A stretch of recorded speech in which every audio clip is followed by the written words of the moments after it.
मेरे प्रेमी जनों, आप सभी को नमस्कार। आप कैसे हैं? हम आशा करते हैं कि आप उस परम पिता परमेश्वर की कृपा से कुशल होंगे और मंगल होंगे और आपकी मनोकामना पूर्ण हो जाए। मेरे प्रेमी जनों, दुनिया ये चाहती है कि हमें असली सुख की प्राप्ति हो, तो असली सुख कहाँ है, कैसे मिलेगा? असली सुख कहते हैं सत्य सुख को। तो आपको असली सुख कैसे मिलेगा, तो आज हम आपको बताते हैं। तो बताया है कि यदि सत्य सुख है चाहता, तो आशा जगत की छोड़ दे, और जग दुख का भंडार है तो नाता जगत से तोड़ दे। जब तक जगत का भाव है और नहीं अंत दुख का आएगा, और अज्ञान से है भटकता, अज्ञान तज सुख पाएगा। तो मेरे प्रेमीजनों, जब तक आप अपने अज्ञान रूपी अंधकार को नहीं मिटाओगे, तब तक वो असली सुख नहीं मिलेगा। आजकल सुख क्या मान लेते हैं? कैसे कि खलंगा पाकर शेर का, जैसे शेर होता है और गाय का मुखड़ा पहन लिया, गाय बन गए, लेकिन अंदर देखा जाए तो क्या भरा है उनके अंदर? अज्ञानता। तो इसके ऊपर हम बता रहे हैं आपको कि खलंगा पाकर शेर का, और गीदड़ चाल चलत मूड अनाड़ी, अरे वेद पढ़ो पर भेद न जानो, वेद बिना कुल जात बिगाड़ी। अरे आत्म से परिचय नहीं पूछत, और बात बनाए ठगे नर नारी, और ऐसे ही आत्मज्ञान बिना हंस की देह कागन धारी। तो आज इस संसार के अंदर हंसों का मुखड़ा पहन करके जो कौआ है, हंसों का मुखड़ा पहन करके बैठ गए और जगह जगह प्रवचन कर रहे हैं, चाहे कुछ भी न हो, यानी खुद तो सुधरे नहीं और दूसरों को सुधार रहे हैं। तो असली सुख कैसे मिलेगा? नहीं मिल सकता। तो बताया है आजकल जमाना कैसा है कि झूठा में झूठा भड़े तो हाजू हाजू होए, और जो झूठा में साचा भड़े तो तुरंत लड़ाई हो। अगर चार आर की चार पार की सुना दो और हम यहाँ होने लगी, तो आहा गले मिल जाते हैं और गदगद हो जाते हैं। तो कैसे असली सुख मिलेगा? असली सुख ऐसे नहीं मिल सकता है। असली सुख की प्राप्ति के लिए अपने अज्ञान रूपी यानी तिमिर को खत्म करना पड़ेगा। जब तक आप अपनी पहचान नहीं करेंगे, तब तक वो असली रूप, असली सत्य, असली सुख आपको प्राप्त नहीं होगा। तो मेरे प्रेमी जनों, असली सुख के लिए बताया है कि असली सुख जब तक 5 तत्व बताए हैं, काम क्रोध मद लोभ और मोह, जब तक इनका त्यागन नहीं होगा, तब तक आप अपने पथ पर नहीं पहुंच सकोगे, रास्ते पर नहीं चल सकोगे। तो मेरे साथियों, मेरे प्रेमीजनों, उस परमात्मा को एक आस्तिक होता है और एक नास्तिक होता है। आस्तिक और नास्तिक दो हैं, और एक कहता है कि परमात्मा है, और दूसरा कहता है कि कौन कहता है परमात्मा है, कहीं कुछ भी नहीं है।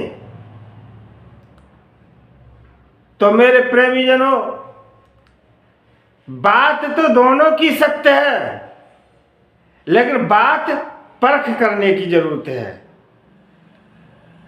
तो वो कहता है कि परमात्मा नहीं है दुनिया में, उसने प्रयास कर लिए, सब कुछ कर लिया, लेकिन उसको कहीं नजर नहीं आया, परख भी कर ली उसने, तो उसने कह दिया कि दुनिया में परमात्मा है ही नहीं।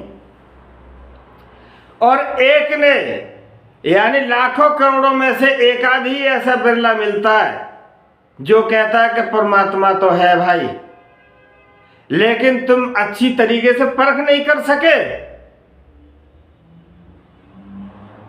तो तीसरा कहता है कि साहब ये आगे आप ही बता दो कैसे परख होगी,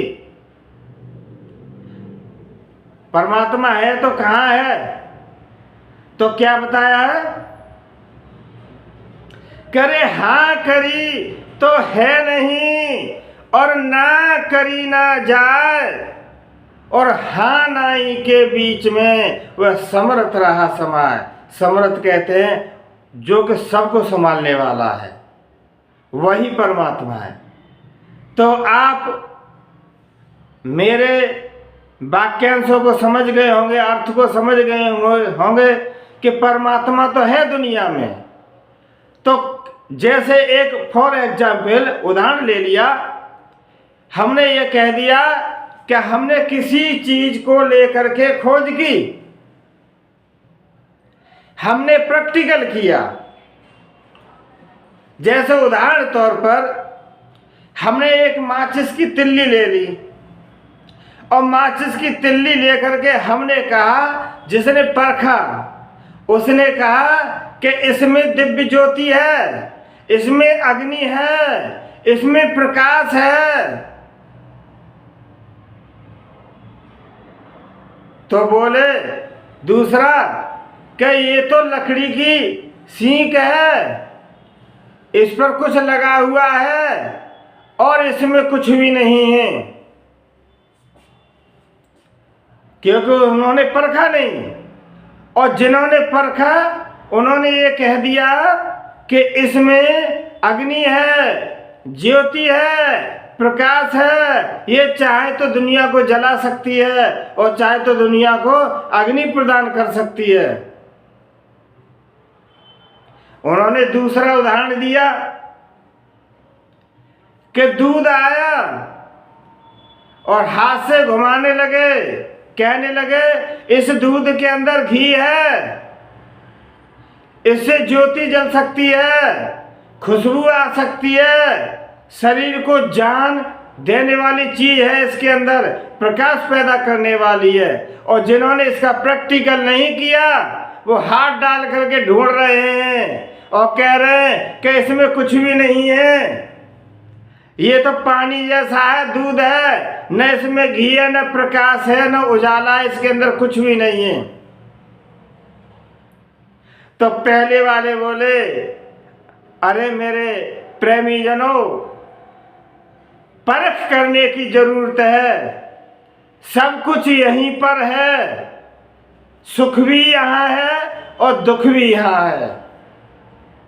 जैसे मैंने आपको माचिस की तिल्ली बताई कि इसके अंदर प्रकाश है, सब कुछ है, तो पहले वाले बोले कैसे, कि आप इसे रगड़िए,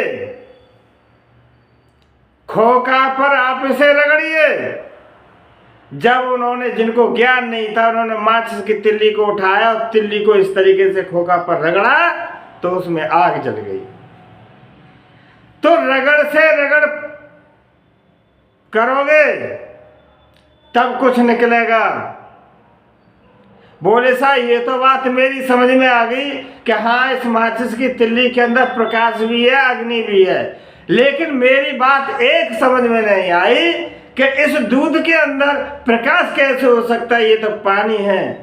अगर इस दूध को अग्नि पर भी डाल दिया जाए, जैसे आपने तिल्ली को जलाई और अगर मैंने इस दूध को फेंक दूं उसके ऊपर, तो ये बुझ जाएगी, आग बुझ जाएगी।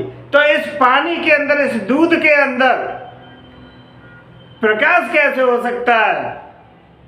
तो बोले इसमें रगड़ने की जरूरत है। जब तक रगड़ नहीं करोगे तब तक इसके अंदर कुछ भी नहीं मिलेगा। असली सुख नहीं मिलेगा, सत्य सुख नहीं मिलेगा। तो मेरे प्रेमी जनों, उन्होंने कहा कि मेरे प्रेमी जनों, इस दूध के अंदर सब कुछ है। कैसे? वो तत्व है जो को प्रकाश देगा, खुशबू देगा, अग्नि देगा और शरीर को ऊर्जावान बनाएगा। बहुत कुछ है इसके अंदर। कैसे है साहब? तो मेरे प्रेमी जनों, मेरी सार संगत, तो उन्होंने कहा इस दूध के लिए ये ठंडा है, इसको सबसे पहले गर्म करना पड़ेगा। इसके अंदर हमें कोई चीज अगर ढूंढनी है, परख करनी है, तो हमको रगड़ करनी पड़ेगी, प्रयास करना पड़ेगा। और जब तक हम परख नहीं करेंगे, प्रयास नहीं करेंगे और खोज नहीं करेंगे, तब तक वो चीज़ हमें हासिल नहीं होगी, मिल नहीं सकती। तो मेरे प्रेमी जनों, तो संत बता रहे हैं कि इस दूध को पहले गर्म करना पड़ेगा और फिर उसे थोड़ा सा टेम्परेचर नॉर्मल में लाना पड़ेगा, फिर इसे जमाना पड़ेगा और जमाने के बाद फिर इसको चलाना फिरेगा। जब चलाओ तो इसमें एक लौनी सा निकलेगा, घी निकलेगा। फिर उसके बाद इसको गर्म करना पड़ेगा और गर्म करके पानी जल जाएगा और मेन तत्व इसके अंदर प्राप्त हो जाएगा, जिसको घी कहते हैं। जब आप इस घी को बत्ती बना करके आप इसे जलाएंगे तो आप इसके अंदर देखेंगे प्रकाश होगा, खुशबू होगी, उजाला होगा, दिव्य ज्योति बन जाएगी। और जब आप इसका सेवन करेंगे, आप इस्तेमाल करेंगे, तो आपका शरीर ऊर्जावान हो जाएगा, असली सुख मिलेगा, सत्य सुख मिलेगा। तो मेरे प्रेमी जनों, वह है जरूर। असली सुख की प्राप्ति के लिए आपको परख करनी पड़ेगी और रगड़ करनी पड़ेगी और परमात्मा हासिल होगा। कहीं नहीं है, सब कुछ यहीं पर है, आपको खोजने की जरूरत है।